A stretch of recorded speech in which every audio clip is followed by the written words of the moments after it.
Hi, என்னோட அனுபவத்தில் சொல்கிறேங்க. இழந்தது இழந்ததாகவே இருக்கட்டும், முடிஞ்சு போனது முடிஞ்சு போனதாகவே இருக்கட்டும், இல்லை நான் இப்படி தான் அப்படின்னு நீங்கள் ப்ரூவ் பண்ணணும்னு நினச்சிங்கன்னா இது அதை விட உங்களை அதிகமாக காயப்படுத்தும். இதெல்லாம் அந்த காலத்து டைலாக்கு, எங்கள் அம்மா எங்கள் ஆயா காலத்து டைலாக்குன்னு ஒரு சில பேர் நினைப்பீங்க. ஆனால் இந்த மாதிரி சம்பவம் இன்னும் நடந்துட்டு தானே இருக்குது. அப்படிப்பட்டவங்களுக்கு என்னோடய வீடியோ ஒரு ஆறுதலாக இருந்துட்டு போட்டுமே. நேற்று காய்கறி வாங்க போயிருந்தோம்மா, நைட்டு எடுத்து வைக்கல, காலையில் எழுந்ததும் காய்கறியெல்லாம் எடுத்து வச்சுட்டு ஃப்ரூட்ஸையும் எடுத்து வச்சுட்டு, இது சண்டே அன்னைக்கு எடுத்த வீடியோ தான். எப்போவுமே கறி மீனே சாப்பிட்டுட்டே இருக்கனால இன்றைக்கி வேண்டாம் அப்படின்னு முடிவு பண்ணிட்டோம். அவரைக்காய் கேரட்டு போட்டு பொரிச்சிட்டு ஒரு ஸ்டைலாக முட்டை குழம்பு வைக்கலான்னு நானாக ஒன்று ட்ரை பண்ணேன். ஆனால் என்ன பண்ணேன்னு தெரில, குழம்பே வாயில் வைக்க முடியல. அப்புறம் எப்படியோ புளிலாம் கரைச்சி ஊற்றி குழம்ப மேட்ச் பண்ணிட்டேன். அப்புறம் டேஸ்ட் சூப்பராக இருந்துச்சு.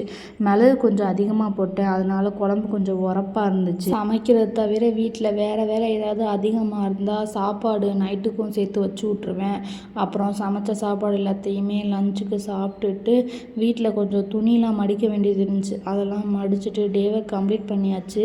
இந்த மாதிரியான இன்ட்ரெஸ்டிங்கான வீடியோஸ்க்கு நம்ம சேனலை சப்ஸ்கிரைப் பண்ணிக்கோங்க. ப்ளீஸ் சப்போர்ட் பண்ணுங்கள். பாய்.